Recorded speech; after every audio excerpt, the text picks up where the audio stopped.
Hello, my name is Danny Martins. I have a YouTube channel called Birdman Martins. Birdman was one of my nicknames, kind of growing up once I got into high school and whatnot. And I have a pretty wild story. People tell me I have a pretty crazy story. It's unique in many ways, but it's all to the same in different ways. Lots of people have had similar stories that I have, and I'm lucky enough to tell it and be alive here and still be alive to tell my story. I'm a little bit nervous doing this interview, but I'm just going to kind of get into what my life was like, what I did about it, and then kind of what my life is like now to try to spread a message of hope to anybody who might be struggling with addiction, or lots of people have family members or friends, even if they themselves are not addicts, that are struggling with addictions of a loved one. So I hope to spread the word of hope to everybody involved and anybody I could possibly reach, on this phone interview right here. Again, I said my name would be Birdman Martins, and this is my story. I grew up in a small town next to a bigger type city up in Massachusetts, and the small town I grew up at was Ludlow, Mass, which borders Springfield, Massachusetts. And just a normal childhood growing up. No addiction really in my immediate family. Like my sisters, one's a biomedical engineer, the other is a successful businesswoman and real estate agent. So, and then there was me. I turned into I would end up being like the used car salesman, like the car salesman, drug addict. Like that was kind of my role in the family. Very much the black sheep of the family for that reason. I was the youngest out of my family. I have two older sisters, and they were both model citizens. My parents told them to be home at 10 o'clock at night. They would be home by 9:45, and then I was the complete opposite of that when I was coming up. And I was the youngest also, so I kind of, being the only boy, I had free will to kind of do as I pleased. I could kind of do what I want, without fear of repercussions. I could get away with more than they could, than being girls, and then me being a boy, I kind of had more leeway, and boy, did I run with it, But it was a normal childhood coming up. Like I said, no addiction in the family until I came about. And it was immediate looking back on it. As I look back on it, I've had plenty of time to reflect on my life. As I kind of get into it here, I went to jail for a little bit, about 4 summers ago, coming up on the anniversary of it right now, actually, really soon here, which was Memorial Day weekend 4 years ago. I went to jail for that whole summer up in Massachusetts. But how I got there started at a young age. How I got there started was, substance abuse, which my first substance I can remember taking was alcohol. Now, not to bore you, but a little background on my family. My parents are immigrants from Portugal, factory workers, no addiction, but alcohol was always okay. In that type of family atmosphere, you could get drunk every day and it'll be fine, but they were against all street drugs. They were totally against marijuana and pot, but if you're an everyday drinker, that was cool. They thought that was okay. And to each their own, I don't disagree with it, but that was the first substance I tried for that reason, because it was accepted even at a younger age where I could have a half a glass of wine with dinner, with my dad. I'm like 9, 10 years old at the time, he wouldn't give me enough to get drunk or anything like that, but I remember I loved it, and I was hoping I could catch a different feeling, because even as a kid I was very uncomfortable. I don't know why. I guess it's in a lot of us. I can only speak for myself. I was very uncomfortable even as a kid, and the prospect of getting fucked up really kind of grew on me. And I could start sneaking some wine every now and then, and we'd always be going to family functions where I had older cousins that would be there, and they'd be drinking, and if that was funny to get me drunk, being the youngest. I was the youngest of the cousins, so they would kind of sneak me drinks. I would get real drunk at the family parties at a young age, and kind of get dragged out there by my parents. They would be upset that I embarrassed them in front of the family. I'd get dragged out there drunk, and my cousins would be laughing. I would be laughing. I was totally intoxicated. I was a kid, probably the late in elementary school, junior high, all through those years, especially junior high. I started getting into it more. I started liking it more. I remember I loved the feeling of being fucked up. Everything was better. Everything was funner, it seemed like. And I loved it even at a young age. So my first substance was alcohol, but the end of the story ends with me being a daily heroin addict, and trying to be a functional daily heroin addict at that. I was a car salesman, so I had to sell a lot of cars to pay my bills, but more importantly, to feed my addiction. It was like the craziest catch-22 I would be in. I remember right before jail, realizing the catch-22 situation that I'm in, which is I have to sell this many cars and make this much money to get that much heroin so I won't be sick next week, so I can actually go to work. So just to go to work, I needed heroin every day. I would have to sell enough cars to get that. It's 100% commission work. My career is 100% commission. So if you don't sell, you don't get paid much of anything. So I had to sell to not be sick. And I did that successfully for years. Not really successfully.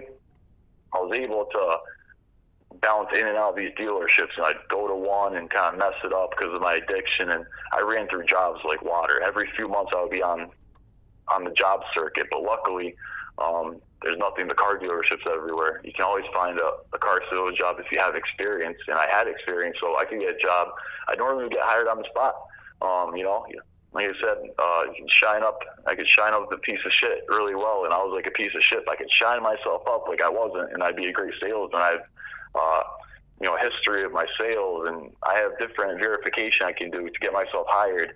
But it would always end poorly. A couple of them ended, overdosing at the car dealership I worked at. Overdosed from sniffing heroin and passed out on the back lot on my day off of all things. That particular story is one of the stories that on my channel as well, where I overdosed at the car dealership. I ended up going to jail shortly after that.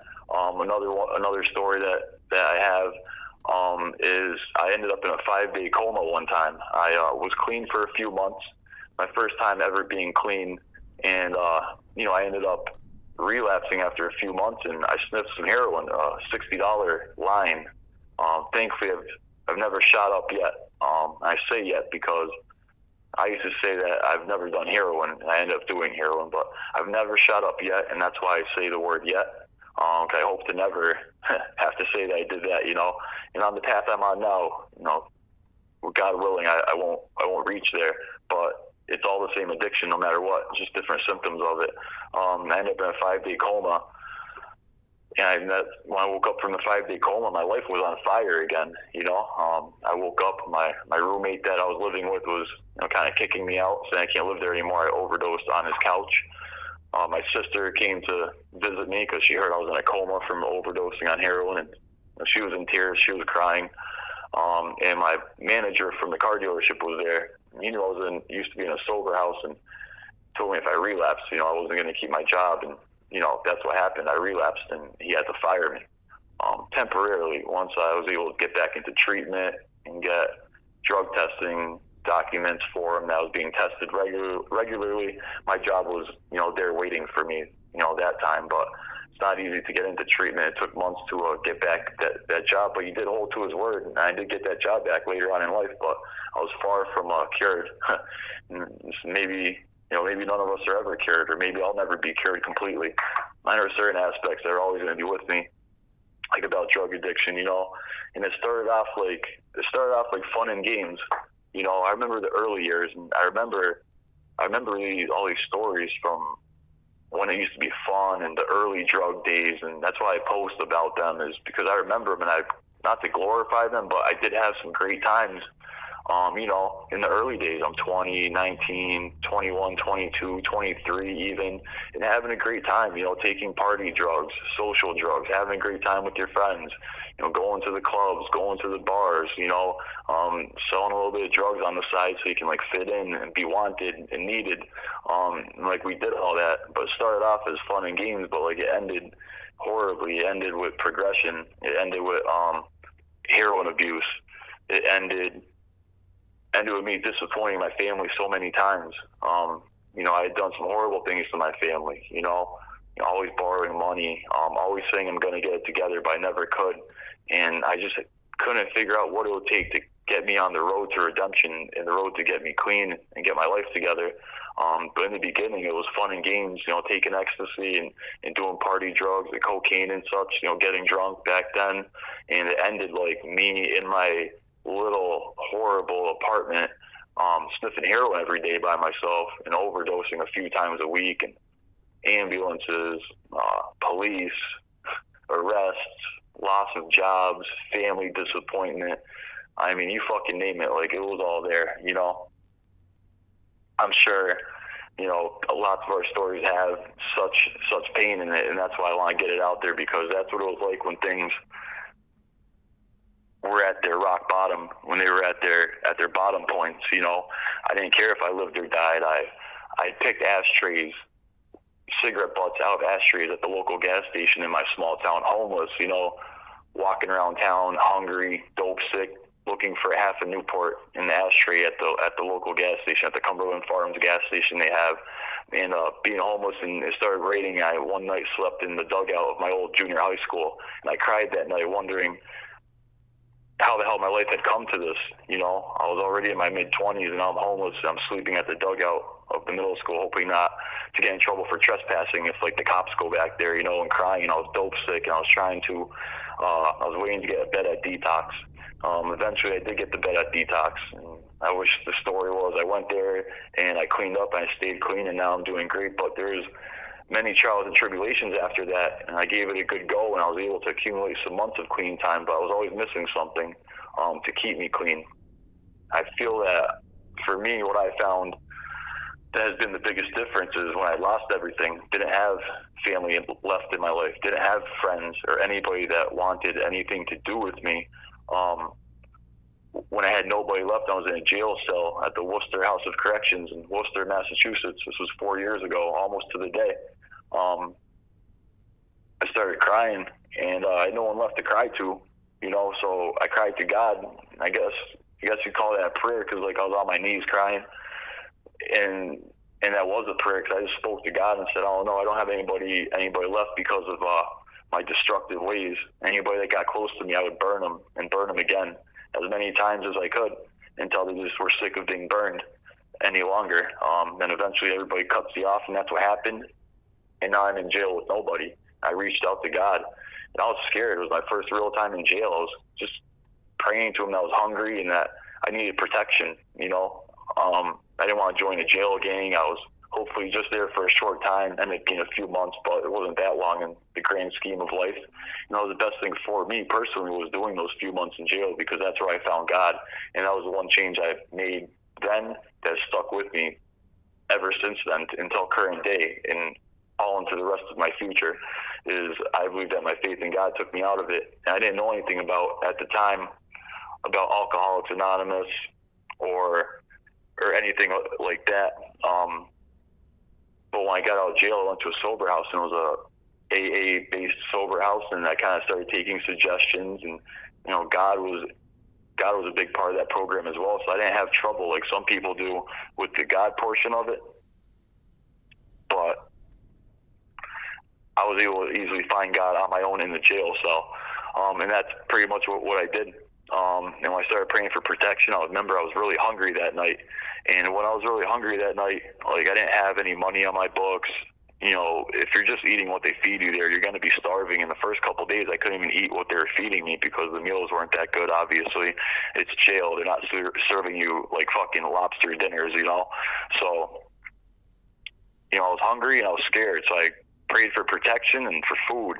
And literally a couple hours later, I guess some of the guys I had spoken to earlier in the week knew I didn't have food, and they sent me some food my way, some snacks, some honey buns, some ramen noodle soups, and they sent me all that kind of food, and I was like, wow, that was God instantly answered my prayer. And then becoming cool, for lack of a better term, with these people in jail offered me the protection that got me all the way through. I didn't have a problem throughout my stint there. I kind of minded my own business, and I was just kind of the class clown to get by in there. Everybody likes somebody that can make them laugh, so I'll just crack jokes up in the jail cell, and dudes in there liked me because of that. And I didn't pull any stunts. I was trying to get clean and get my life together. but that was a big change I made, was I found God in there. And that's one thing I've prayed every day since, even when I got out of jail. I went through the sober house, moved from Massachusetts down south to the Carolinas. I pray every day still, and the prayers have protected me and guided me the whole way through. And I say, when God is steering my ship, he steers me to like things I didn't even think I'd be able to accomplish or get to.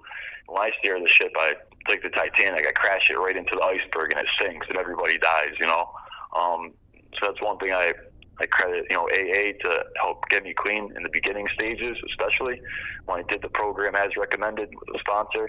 And, but really, for me personally, God got me through all that, and God led me to AA, and AA helped me from there. And all praise be to that. And I still pray to him. And now my life is totally different. I mean, I'm employable. I've been employed for 4 years straight since I got out of jail. I got my career back. I got my driver's license back. I was back selling cars, but now I'm not a heroin addict trying to borrow $20 off of everybody. Now I'm a dependable worker and a dependable coworker and a dependable son. Like, I talk to my parents every day now. My mom tells me that she loves me, and hell, she hadn't said I love you since I was a kid. I didn't deserve it. I was doing horrible things for many years, over a decade. Now I talk to her every day. She says, I love you. That touches my heart, makes me cry. My sisters, they're my biggest supporters, and they've helped me as much as they could throughout, over a decade of torture to them. And they're like saints, they always help me through and never turn their back on me. And lots of friends that are also in that same grouping that have always helped me and always wanted to see me do good. And even if I wasn't doing well, they would still accept me and try to kind of whip me into shape. It didn't work until I felt enough pain. I felt enough pain when I got sent to jail as a heroin addict. That was it for me. And I had enough pain. I was willing to make the changes. And when I got out, the changes weren't right away. I wanted them to be. But when I got out, I had probation for a year. I had to go to a sober house program for a year just to satisfy probation, or I go back to jail for 3 years. I was able to, somehow do that and get through all that, and then get my license back and get my career back and move. I met the love of my life, my beautiful fiance, and we moved down south together as well. And we started up a candle business, Eclatante LLC. She's French, so it's a French name, and we just did a Facebook page for a candle business. But the whole reason we started the candle business for her to begin with was they don't have free health care down here, so it was just to get her health care for her medical issues. I don't want to get too personal into what her medical issues are, but we needed health care, and that was a way to get health care. And then I was able to kind of add my 2 cents into the business and say, hey, honey, can we donate $2 for every candle that we sell to my old sober house? Because without them, we probably would never have ever met. And if we had met, I'd probably be struggling again, if it wasn't for that sober house up in Springfield, Massachusetts. So I donate $2 from every sale to them, which to me really touches my heart, because I always wanted to give back to them, but I never knew how. I was able to kind of, through God's guidance and leadership, able to kind of put all these pieces together, and it was like magic almost. I mean, my life is currently better than I ever could have imagined. Getting married soon. We're involved in owning our own business. That's exciting. I'm employable. My family's back. Everybody's proud of me. I have a YouTube channel as well to kind of try spreading the message of hope and kind of tell some crazy drug stories on there, where I get into specifics of what the drug stories were, but always with a message of hope at the end. And that's pretty much my story, like in a nutshell. I just kind of naturally went with it. I hope it's able to reach out and help somebody. I guess the moral of the story was I lost everybody. I was overdosing on the streets on heroin with nobody, and they threw me in jail. And I got out, found God, and my life ever since has been like a dream come true. I can't even believe it, My name is Danny Martins from Birdman Martins YouTube channel, and I hope this helps somebody, man. It was an honor to be on this channel. I looked forward to it all week when we connected. I looked forward to it all week. I told my fiance about it. I told my coworkers. I was so excited at the opportunity to help spread my message of hope. Hopefully it helps somebody out there, man. It was another blessing to be able to do this. God bless everybody out there. Birdman Martins out.